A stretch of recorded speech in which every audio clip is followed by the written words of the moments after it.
Hi everyone, welcome you all in Madhav Accountancy classes. Guys, आज हम आप लोगों के लिए बहुत जबरदस्त एमसीक्यू लेकर आए हैं। अब हम जो आपको एमसीक्यू प्रोवाइड करने वाले हैं वो चैप्टर वाइज करने वाले हैं।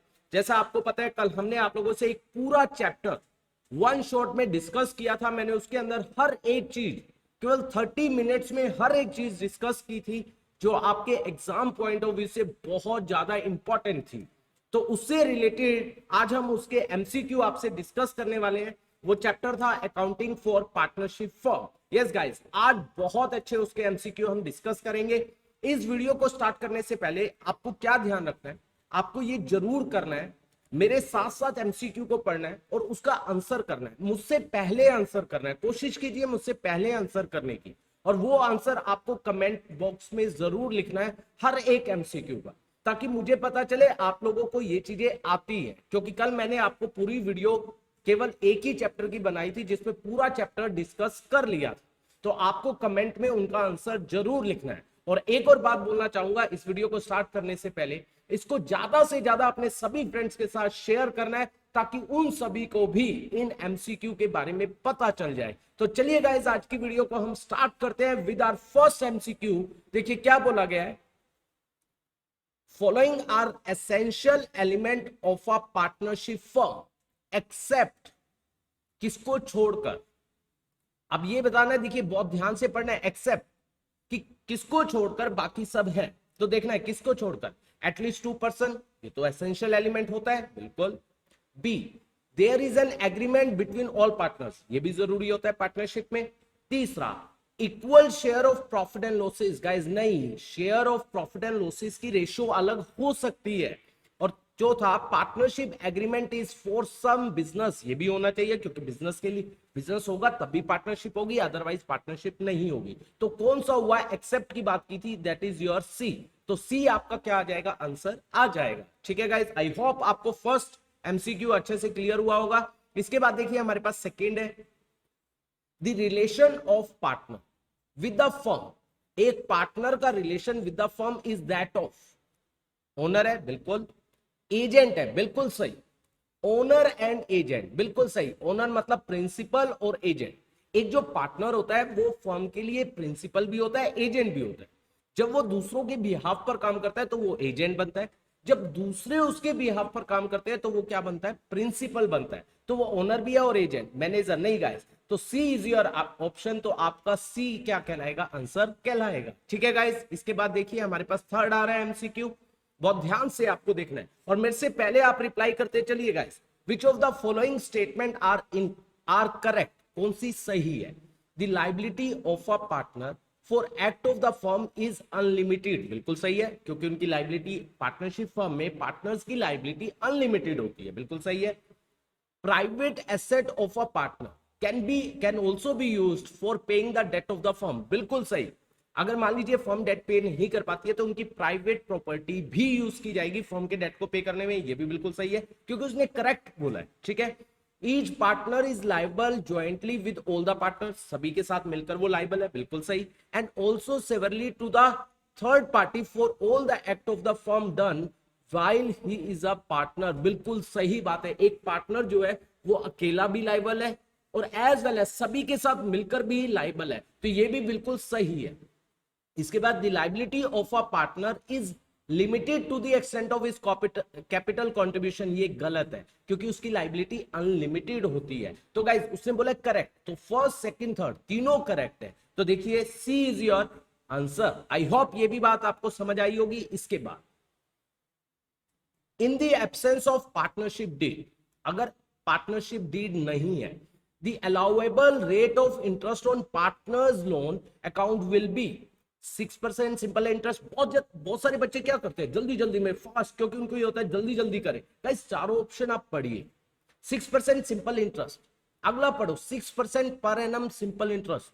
पहले आपको ये लग रहा था ये सही है, अब जैसे ही आपने पर एनम पढ़ा ये सही है, बिल्कुल गाइस। 12% सिंपल इंटरेस्ट और 12% कंपाउंड इंटरेस्ट एनुअली, तो आंसर इज योर बी। तो आपको बहुत ध्यान से पढ़ना है, तभी उसका करेक्ट आंसर आपका होगा, नहीं तो क्या होगा, जल्दी जल्दी में आप गलत कराओगे। ठीक है गाइस, इसके बाद देखिए हमारे पास कौन सा आ रहा है, क्वेश्चन नंबर 5 आ रहा है, MCQ number 5।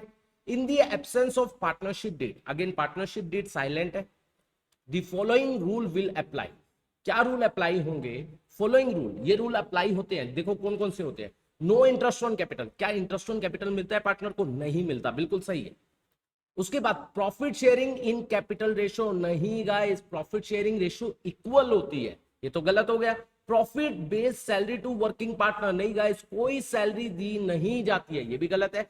9% per annum interest on drawing, ये भी गलत है, क्योंकि कोई इंटरेस्ट ऑन ड्राइंग दिया मतलब लिया पार्टनर से नहीं जाता है, ठीक है गाइस, तो आंसर इज योर ए, ठीक है गाइस। इसके बाद आगे देखिए, which of the following item is not dealt through profit and loss appropriation, कौन सी item profit and loss appropriation में नहीं आती है। इंटरेस्ट ऑन पार्टनर्स लोन, बिल्कुल सही, यही नहीं आती है, क्योंकि इंटरेस्ट ऑन पार्टनर्स लोन क्या होता है, चार्ज अगेंस्ट प्रॉफिट, और ये कहां दिखाया जाता है, प्रॉफिट एंड लॉस अकाउंट में, ये देना ही देना पड़ेगा। पार्टनर सैलरी तो आता ही है प्रॉफिट एंड लॉस एप्रोप्रिएशन में, इंटरेस्ट ऑन पार्टनर्स कैपिटल भी आता है, पार्टनर्स कमीशन भी आता है, तो कौन नहीं आता है, इंटरेस्ट ऑन पार्टनर्स लोन, तो आपका आंसर होगा ए, ठीक है गाइस। इसके बाद आगे चलते हैं, देखिए P and Q were partners, sharing profit and losses in the ratio of 2:1. All right, guys? Yes, भैया. Their capital were 12 lakh and 8 lakh. ठीक है? They were allowed interest on capital at the rate of 6% per annum. उनको 6% का हमें interest देना है capital के ऊपर. Interest on drawing was to be charged 10% per annum. Their drawing during the year word use हुआ है. P की है 2,40,000 और Q की है 1,60,000. Q share of net divisible profit, Q का शेयर डिविजिबल प्रॉफिट्स में, मतलब सब कुछ देने के बाद एप्रोप्रिएशन में जो प्रॉफिट्स बच जाता है, that is called divisible profit. As per profit and loss appropriation account amounted to ₹1,60,000, ये क्यू का शेयर है, ठीक है guys. Net profit of the firm before any appropriation, जबरदस्त क्वेश्चन है गाइस। मींस टू से आपको क्यू का शेयर दिया हुआ है डिविजिबल प्रॉफिट में, जो सबसे एंड में डिवाइड होते हैं, वो दिया हुआ है 160, आपको ऊपर जाना है, आपको जाना है कहां पर, प्रॉफिट एंड लॉस अकाउंट से जो प्रॉफिट आया वो निकालना है। तो आपको क्या करना पड़ेगा, पहले आपको डिविजिबल प्रॉफिट पूरी फर्म का निकालना पड़ेगा। देखो वो कितने के लिए पार्टनर है, क्यू जो है वो 1/3 के लिए, ठीक है। मान लीजिए मैं टोटल प्रॉफिट को, डिविजिबल प्रॉफिट को x मान लेता हूं, और उसका 1/3 इंटू एक्स कितना है, 1,60,000, तो x की वैल्यू आ गई 4,80,000। टोटल डिविजिबल प्रॉफिट, अभी डिविजिबल प्रॉफिट आएगा इस, ठीक है। तो इसमें इंटरेस्ट ऑन कैपिटल माइनस हो चुका होगा, तो हमें इंटरेस्ट ऑन कैपिटल को क्या करना पड़ेगा, ऐड। देखो इंटरेस्ट ऑन कैपिटल कितना है 6%, तो 70, देखो 12 और 8 20, दोनों को कंबाइन कर दो, 20 लाख, 20 लाख के ऊपर 6% कितना हो गया, 1,20,000, ये हम ऐड करेंगे तो ये हो गया 6 लाख। और इंटरेस्ट ऑन ड्राइंग ऐड हुआ है, उसको माइनस करना पड़ेगा। इंटरेस्ट ऑन ड्राइंग देखिए 2,40,000 और 1,60,000, that would B 4 lakh. 4 lakh के ऊपर कितना आ जाएगा, 4 लाख के ऊपर 10%, दैट वुड बी कितना आ जाएगा 40,000। लेकिन ये क्या है, ड्यूरिंग द ईयर है, तो 6 मंथ्स का लगेगा, डिवाइड बाय 2, तो ये आ जाएगा 20,000। ये क्या करेंगे, माइनस, तो ultimately answer would be 5,80,000, that is your net profit. ये बहुत जबरदस्त क्वेश्चन था, देखिए 580, तो ये आपका D is your option. I hope ये वाला भी आपको एमसीक्यू अच्छे से क्लियर हुआ होगा। इसके बाद देखिए नेक्स्ट है हमारे पास, in a partnership firm, partnership firm में partner A is entitled a monthly salary of 7,500, ठीक है। ए को क्या मिल रही है, सैलरी मिल रही है 7,500 पर मंथ, मंथली सैलरी है। Eight the end of the year firm earned a profit of ₹75,000, firm ने जो कमाया 75,000 आफ्टर चार्जिंग ए सैलरी, ए की सैलरी इसमें से माइनस हो चुकी है। If the manager is entitled a commission of 10% on the net profit after charging his commission, manager commission will be, जबरदस्त क्वेश्चन गाइस। अगेन मैनेजर को कमीशन देना है और वो नेट प्रॉफिट पर देना है, लेकिन जो ये प्रॉफिट है 75,000, ये ए की सैलरी को माइनस करने के बाद, मतलब ये प्रॉफिट एंड लॉस एप्रोप्रिएशन में ए की सैलरी हम माइनस कर चुके हैं, हमें उसको ऐड बैक करना पड़ेगा। ए की सैलरी है 7,500 पर मंथ, 12 से मल्टीप्लाई करेंगे 90,000, तो ये 90,000 माइनस हुआ है, ऐड बैक करना पड़ेगा, तो that would B 1,65,000, that is your क्या आ जाएगा, नेट प्रॉफिट, ठीक है गाइस। और आफ्टर चार्जिंग बोला है तो 1,65,000 इंटू में 10/110, क्योंकि आफ्टर चार्जिंग बोला है, देखो आफ्टर चार्जिंग हिज कमीशन, तो ये कितना आ जाएगा, 11 5 ये आ जाएगा कितना 15,000 will be your answer. Check करो 15,000 आ रहा है या नहीं आ रहा है, डी यस 15,000 आपका क्या आ जाएगा, आंसर आ जाएगा। अगर आपको यहां तक समझ आया बहुत अच्छी बात है गाइस, क्योंकि यहां तक हमने एक एक बहुत अच्छे एमसीक्यू आप लोगों से डिस्कस किया, बहुत अच्छे एमसीक्यू ये है गाइज, इनको बहुत ध्यान से करना। और गाइज मैंने जैसे बोला था आप लोग मेरे से पहले कोशिश कीजिए कैलकुलेट करने की, क्योंकि आप 12th में कर चुके हो, और उसका आंसर आप कमेंट में जरूर लिखिए। चलिए गाइज आगे चलते हैं। इसके बाद 9 विच of the following statement is true, आपको ये बताना कौन सी सही है। Fix capital will have a credit balance, क्या होता है फिक्स कैपिटल अकाउंट का हमेशा क्रेडिट बैलेंस, बिल्कुल सही, ठीक है। Current account can have positive और नेगेटिव बैलेंस, बिल्कुल डेबिट और क्रेडिट दोनों हो सकता है। Fluctuating capital account can have both positive और नेगेटिव, ये भी बिल्कुल सही है, दोनों का हो मतलब फ्लक्चुएटिंग का भी दोनों हो सकता है, पॉजिटिव और नेगेटिव मतलब डेबिट और credit. All of the above, yes guys D all of the above, बिल्कुल तीनों की तीनों बातें बिल्कुल सही है। चलिए गाइस आगे चलते हैं। इसके बाद हमारे पास क्या बोला गया, देखिए Mickey Tom and Jerry were partners in a firm in the ratio 5:3:2, ठीक है guys. On 31st March 2021, their book reflected a net profit. What use हुआ है net profit of 2,10,000. As per the term of partnership deed, they were entitled for interest on capital. उनको entitled किया गया कितना interest on capital 80, 60 और 40। ये interest on capital दिया हुआ है, कैलकुलेट नहीं करना है, दिया हुआ है। Beside this, इसके अलावा a salary of ₹60,000 each was payable to Mickey and Tom. दोनों को 60 और 60,000 सैलरी दी जाएगी। Calculate the ratio in which the profit would be appropriated. Yes guys बहुत अच्छा, ये भी आपका एमसीक्यू है। देखिए अब हमारे प्रॉफिट से कितने 2 लाख है, ठीक है। अब देखो इंटरेस्ट कितना हो गया, एक तो इंटरेस्ट ये हो गया हमारा 80 और 60 140 180, और आपको 1,20,000 क्या देनी है सैलरी, तो टोटल हो गया 3 लाख।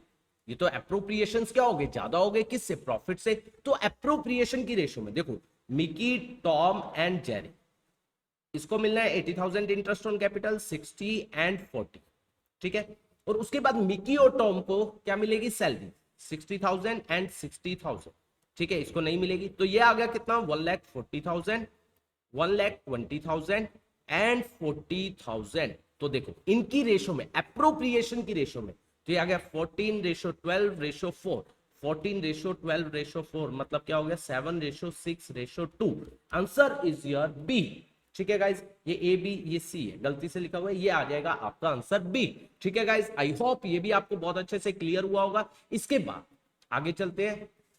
इफ क्या बोला गया, if date of drawing of partners is not given, date of drawing आपको ड्राइंग की डेट गिवन नहीं है in the question, interest is charge for, interest जो है वो चार्ज किया जाएगा फॉर हाउ मच टाइम। आपको पता है अगर कभी भी डेट गिवन नहीं होती है तो हम 6 मंथ्स का हम क्या मानते हैं कि हमने जो ड्राइंग की है वो evenly through out the year की है, तो 6 मंथ्स का क्या लगाया जाएगा, इंटरेस्ट लगाया जाएगा, मतलब लिया जाएगा, ठीक है गाइस। इसके बाद आगे देखिए, आगे क्या बोला गया, in a partnership firm a partner withdrew 5,000 per month on the first day of every month during the year for personal use, ठीक है, पहले दिन कर रहा है। If the interest on drawing is charged 6% per annum, interest charge will be, तो आप देखिए सबसे पहली चीज आपको ये ध्यान रखनी है, ये कैलकुलेट करते समय आपने टोटल ड्राइंग कितनी की है साल में, उसे 5,000 रुपए पर मंथ की है, 12 महीनों में 60,000। यूजली यहां पर आप लोग गलती करते हो, ठीक है। उसके बाद 6% है 6/100, और वो कब कर रहा है, first day of every month. तो आपको एवरेज पीरियड निकालना है, month left after first drawing, कितने महीने बचे हैं 12, क्योंकि 1 अप्रैल को करोगे, लास्ट ड्राइंग कब करोगे 1 मार्च को, कितने महीने बचे 1 डिवाइड बाय 2, तो ये आ जाएगा 13/2 6.5 मंथ, तो यहाँ पर आ जाएगा मल्टीप्लाई में 6.5 डिवाइड बाय 12, ठीक है गाइस। तो ये 0, ये आ जाएगा 2 1 2 3 1 2 3, तो ये आ जाएगा हमारा कितना, दैट वुड बी 300, ठीक है गाइस, नहीं 30, सॉरी 30 आ जाएगा, 0 3 5 15 1950, तो B is your answer. I hope ये बात आपको समझ आनी चाहिए गाइस, ये चीज आपको ध्यान रखनी है, टोटल ड्राइंग लेनी है, ठीक है गाइस। आगे चलते हैं। इसके बाद हमारे पास क्या बोला गया, Vipasha is a partner in a firm, she withdrew 6,000 at the end of each quarter, quarter के एंड में ड्रॉ कर रही है, During the year ended 31st March 2021, interest on her drawing 10% will be, again आपको ये देखना है उसने पूरे साल में ड्रॉ कितना किया है, 6000, क्वार्टर कितने होते हैं एक साल में 4, तो कितना हो जाएगा 24,000, ये ध्यान रखना है। मल्टीप्लाई बाय में क्या आ जाएगा 10/100 मल्टीप्लाई बाय में month left after first drawing, उसने एंड क्वार्टर के एंड में किया है, मतलब जून 30 को कितने मंथ्स बचे 9, और एक एंड में जो लास्ट वाला क्वार्टर है वो कब होगा मार्च 31 को, तो वो होगा 0 डिवाइड बाई 2 4.5, तो यहाँ आ जाएगा 4.5 बाय में क्या हो जाएगा 12, और इसकी आप कैलकुलेशन कर लेना गाइस। क्लियर है? आई होप ये भी आपको अच्छे से क्लियर हुआ होगा। इसके बाद देखिए अब बहुत ध्यान से देखना है आगे क्या बोला गया है। If equal amount is withdrawn by a partner in the beginning of each month, हर महीने की बिगिनिंग में, during a period of 6 months, केवल 6 महीने के लिए, ठीक है, ending 31 March 2021, interest on the total amount will be charge for how many months. Guys बहुत ध्यान से, उसने केवल 6 महीनों के लिए ड्रॉ किया है, पूरे साल के लिए नहीं किया, 6 मंथ्स के लिए। मान लीजिए उसने पहली ड्राइंग की है 1 अप्रैल को, वैसे तो ईयर एंडिंग 31 मार्च बोला है, तो हम मानेंगे कि 1 अक्टूबर को उसने पहली ड्राइंग की और 6 मंथ्स के लिए की है, तो कितने मंथ्स लेफ्ट है 6 मंथ्स, ठीक है। और लास्ट ड्राइंग में कितने बचेंगे 1 मंथ, डिवाइड बाय 2, तो 7/2 that would be 3.5 months, that would be your answer C. Guys ये बात आपको ध्यान रखनी है कि यहाँ पर जो बात हो रही है वो 6 मंथ्स के लिए हो रही है। अभी तक जितनी भी बात की वो 12 मंथ्स के लिए थी, पूरे साल के लिए उसने ड्रॉ किया था, तो ये बात आपको ध्यान रखनी है। ये बहुत अच्छा क्वेश्चन है, ठीक है गाइस। इसके बाद देखिए mango banana are partners, okay, mango और बनाना दोनों आ गए in a firm in the ratio of 3:2. Their capital were 5 lakh and 3 lakh respectively. As per their partnership deed, Mango was entitled to a salary of 10,000 per annum. Mango को हम salary दे रहे हैं 10,000. Banana was entitled to a rent of 20,000 per annum for his personal property that he had let out to the firm. मतलब उसे rent मिल रहा है किससे, firm से, क्योंकि उसकी प्रॉपर्टी यूज हो रही है। They were also entitled to interest on capital at the rate of 10% per annum. All right, कोई दिक्कत नहीं है। The firm earned a profit of 1,60,000 before the above adjustment. देखो ध्यान से, अब मांगा क्या गया, what amount will be credited to mango and bananas capital, दोनों में क्या क्या क्रेडिट किया जाएगा सारा बताना है। ये नहीं सोचना है कि ये छोड़ दो वो छोड़ दो, जो भी कैपिटल में क्रेडिट होगा वो सारा बताना है। If they follow a fluctuating capital system, देखो सबसे पहली चीज, देखो हमारे पास 5 लाख और 3 लाख कैपिटल है। As per the deal mango was entitled to a salary of ₹10,000, तो मैंगो और बनाना, मैंगो को मिलेगी 10,000 सैलरी, ठीक है। तो ये उसके कैपिटल में जाएगी या नहीं जाएगी, बिल्कुल जाएगी। 20,000 रेंट, ये कैपिटल में नहीं जाता है, उसकी एंट्री होती है रेंट टू आउटस्टैंडिंग रेंट, ये बात ध्यान रखनी है, ये नहीं जाएगा। उसके बाद they were also entitled to interest on capital 10%, तो ये आ जाएगा कितना 50 और 30,000, 50,000 एंड 30,000, ठीक है। अब क्या हुआ, और कुछ नहीं बोला, बाकी डिविजिबल प्रॉफिट। अब ध्यान से समझना, देखो 1,60,000 था, पहले क्या होगा 20,000 रेंट माइनस होगा, कितना बच गया 1,40,000, फिर 10 और 50 60 और 30 90 90, ये हो गया। बाकी प्रॉफिट बच गया 50,000, दैट इज डिविजिबल प्रॉफिट। देखो 160 था, पहले रेंट माइनस किया, रेंट, फिर हमने ये क्या किया सैलरी और इंटरेस्ट ऑन कैपिटल का माइनस किया, ये डिविजिबल प्रॉफिट।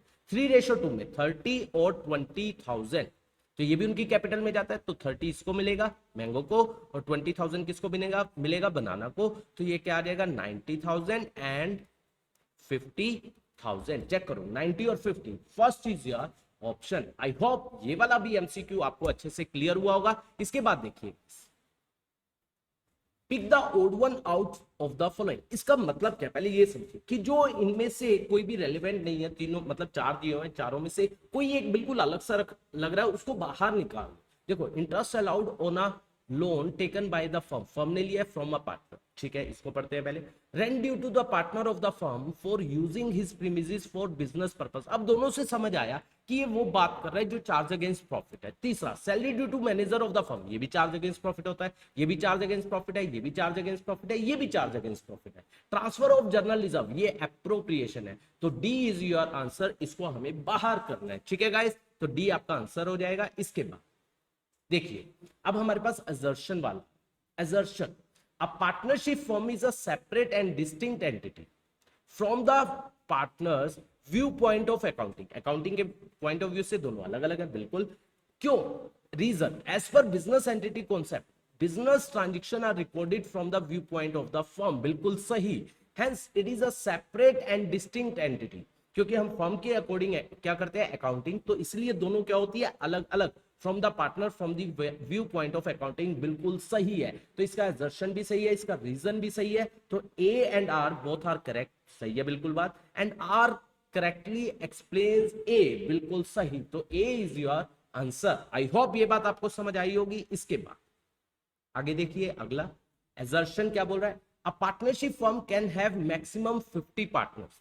आपको बताइए 50 हो सकते हैं। Reason, maximum limit of the partner is prescribed in partnership act. नहीं गाइस, ये गलत है। पार्टनरशिप एक्ट नहीं बताता है, कौन बताता है? Companies act. तो इसका मतलब ये तो सही है असर्शन, लेकिन इसका रीजन सही नहीं है। बहुत ए एंड आर करेक्ट, ये तो होगा ही नहीं। बहुत ए एंड आर करेक्ट, ये भी नहीं होगा। ओनली ए इज करेक्ट, बिल्कुल सही। बहुत ए एंड आर रॉन्ग, ये नहीं होगा। तो सी इज योर आंसर। ठीक है गाइस, आगे चलते हैं। इसके बाद assertion क्या बोला गया? when a clause in the partnership deed differs from when a clause in partnership deed, partnership deed के अंदर कोई clause है, ठीक है, differ from the provision of partnership act 1932, किससे अलग है? जो पार्टनरशिप एक्ट 1932 के प्रोविजंस है उससे अलग हमने पार्टनरशिप डीड में क्लोज लिखा हुआ है। Clause in partnership deed will be applicable, ये बिल्कुल सही है, क्योंकि अगर जो पार्टनरशिप डीड में लिखा है वो माना जाएगा। अगर पार्टनरशिप डीड साइलेंट है तब पार्टनरशिप एक्ट को फॉलो करते हैं।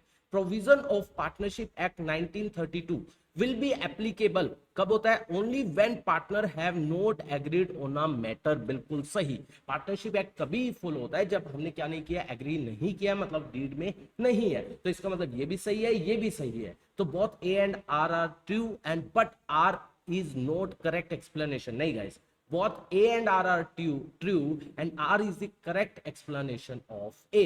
B is your answer. ठीक है guys, इसके बाद last one, very important. Given below are two statements, are one labeled as assertion and other labeled as reason.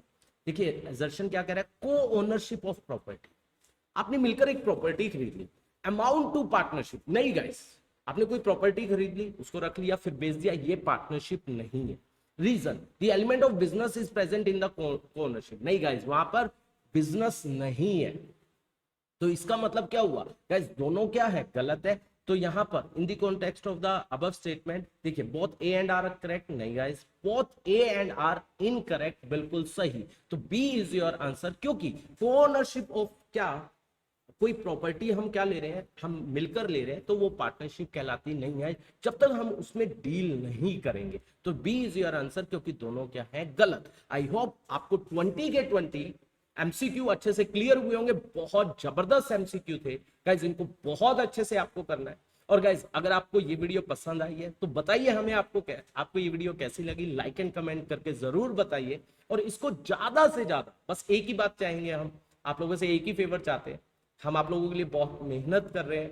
हम चाहते हैं कि आप ये चीजें और लोगों तक भी पहुंचाएं, ताकि उनको भी इन सब चीजों के बारे में पता चले। आपके साथ जो सीयूईटी का एग्जाम दे रहे हैं उन तक आप इन चीजों को ज्यादा से ज्यादा पहुंचाए। ये हमारी आप लोगों से रिक्वेस्ट भी कह सकते हो, एक फेवर भी कह सकते हो, जो आप हमारे लिए कर सकते हो गाइस। बाकी हम नेक्स्ट वीडियो में आप लोगों से डिस्कस करेंगे।